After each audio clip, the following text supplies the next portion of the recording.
Donc je suis Guilain Houet, j'ai 39 ans et j'habite à Pinceau. Et vous êtes originaire du coin ou Non, je suis originaire de Annecy en Haute-Savoie. Ouais, donc ça reste quand même dans le secteur. Tout à fait. Qu'est-ce qui vous a amené par ici? Donc en 2010, je cherchais un refuge à garder et la Pierre du Carré était disponible.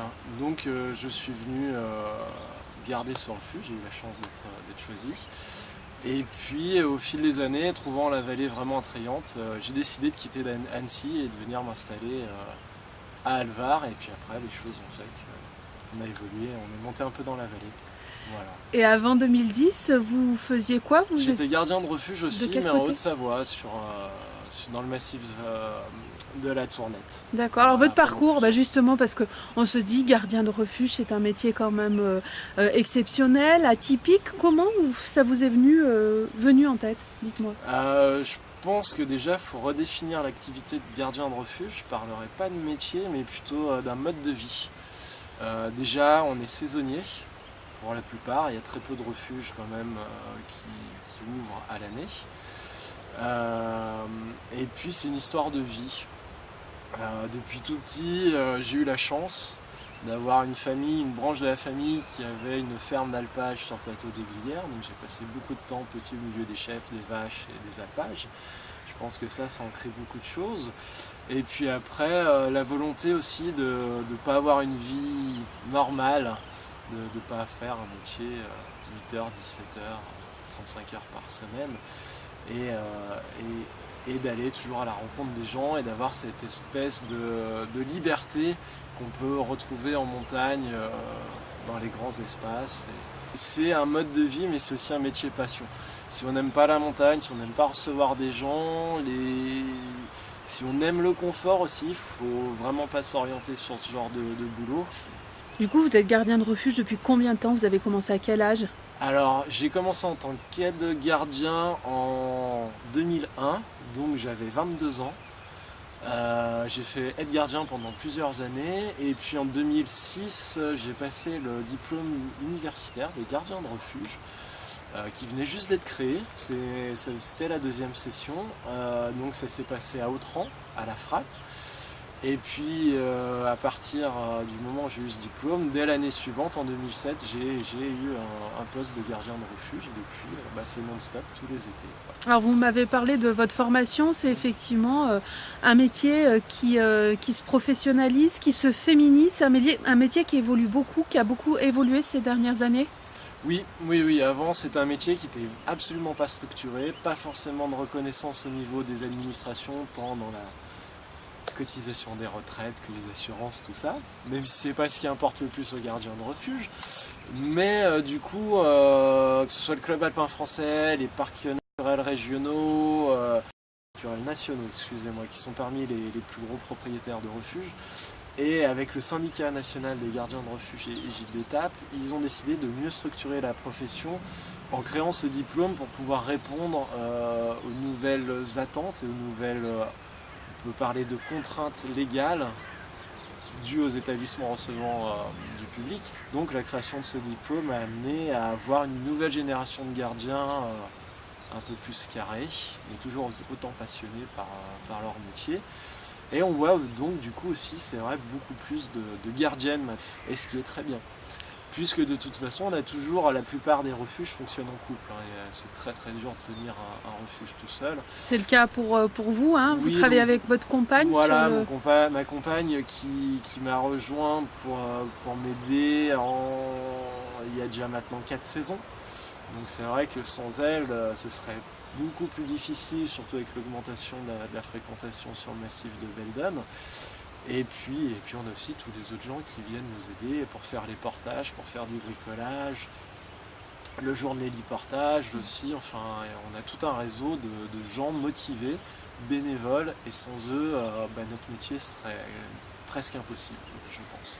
Votre mission, Guilain, n'est pas moindre. Vous faites vivre ces refuges de montagne. C'est finalement des oasis pour les randonneurs. Ils s'arrêtent vous voir, ils cherchent de la compagnie, un petit coin où se reposer pour reprendre des forces. C'est aussi l'occasion pour vous de partager vos valeurs autour de la montagne. On revient à cette idée de passion, de métier passion. Hein. C'est vraiment ça, la rencontre. C'est ça, le refuge, surtout depuis quelques années en Beldon, ça va vraiment devenir le centre névralgique de tout ce qui peut se passer à côté en montagne. Donc c'est un endroit où le berger du coin va venir faire boire ses bêtes à la source, lui se rafraîchir aussi, on va échanger puisqu'on est quand même les plus proches voisins. Vous allez avoir les randonneurs familiaux qui découvrent le milieu de la montagne la première fois en refuge. Donc là, on a tout à l'heure expliqué.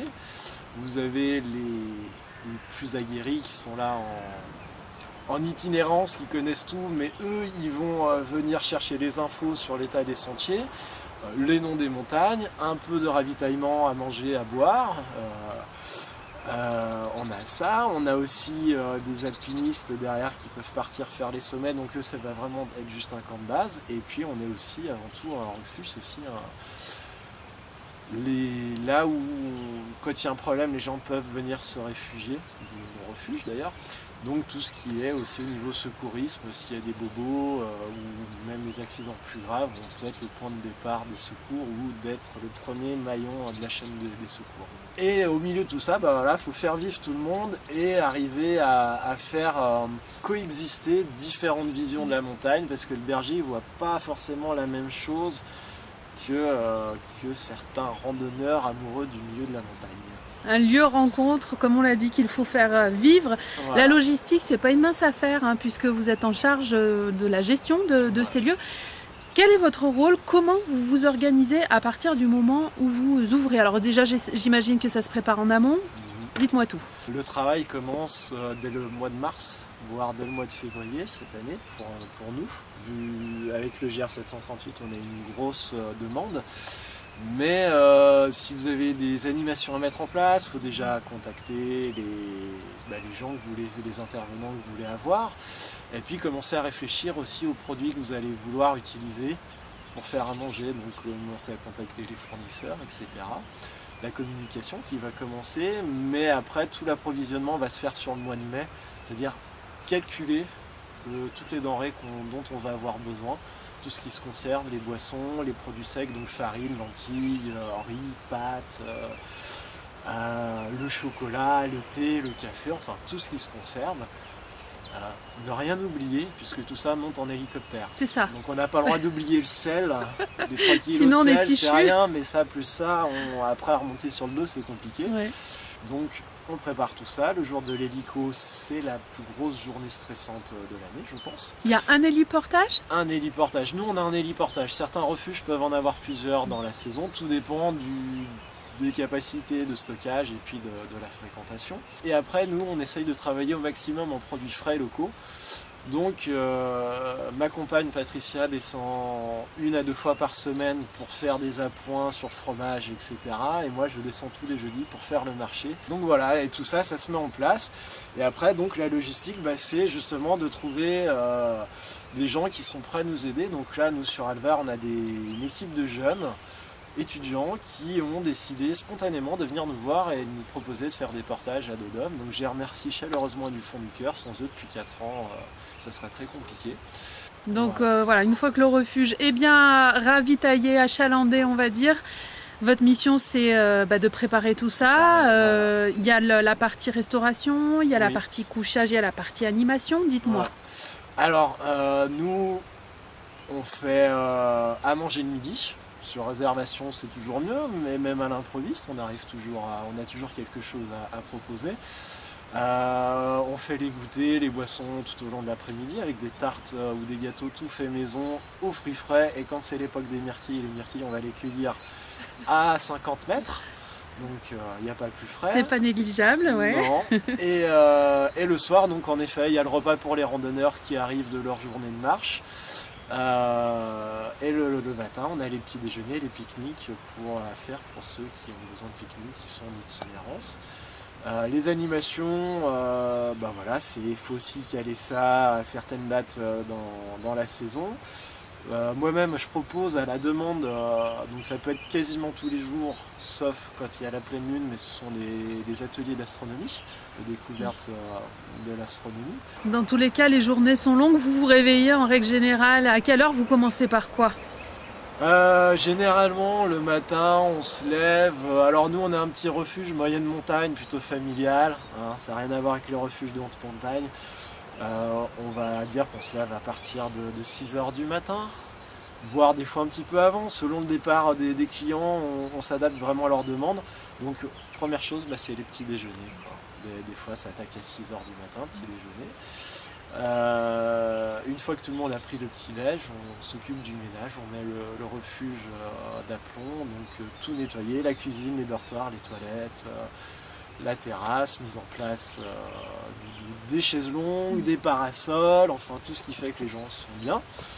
Et puis après, on attaque déjà à faire, à partir de 10 heures du matin, même des fois un petit peu avant, à faire le pain maison, à faire les gâteaux maison, pour le midi. Et puis le midi, on enchaîne sur la restauration. Et puis après, on fait à boire et à manger tout au long de la journée, jusqu'à ce que tout le monde aille se coucher. Coucher à quelle heure en règle générale pour vous? Ah, alors ça dépend. Pour nous, généralement, nous en tant que gardien, on est vers 10h30, 11h. Après, nos clients, selon ce qu'ils ont fait, des fois 9h, 9h30, je vous avoue qu'ils sont bien contents de regagner leur couche. Et puis après, s'il y a des animations, ça peut être jusqu'à 1h, 2h du matin, selon l'ambiance, quoi. Donc on comprend bien que c'est un rythme soutenu à la fin de la saison. J'imagine que vous êtes un peu sur les rotules, mais vous êtes heureux. C'est ça, c'est le but du jeu. Ouais. On est super fatigué, mais on est rempli de plein de bonnes choses qu'on a vécues tout au long de la saison. Les rencontres, le cadre, tout ça fait que on ne peut être que heureux, quoi. Quelques jours de l'ouverture, c'est un peu la frénésie. Beaucoup de sentiments partagés, d'excitation de remonter, de redécouvrir notre petit lieu de paradis, nos montagnes, de remettre tout ça en route. Et puis aussi, il faut être honnête, il y a une grosse part de stress et d'appréhension parce que, comme je vous le disais, l'héliportage, c'est là où tout se joue. Si l'héliportage se passe mal, et la saison va être beaucoup plus compliquée derrière. Être sûr de ne rien oublier, on court dans tous les sens, mais en même temps, comme vous dites, cette frénésie, c'est ce qui nous tient. Et puis quand ces quelques jours seront passés, qu'on sera vraiment installé là-haut, on va vraiment pouvoir se détendre et accueillir les gens avec le plus grand bonheur possible.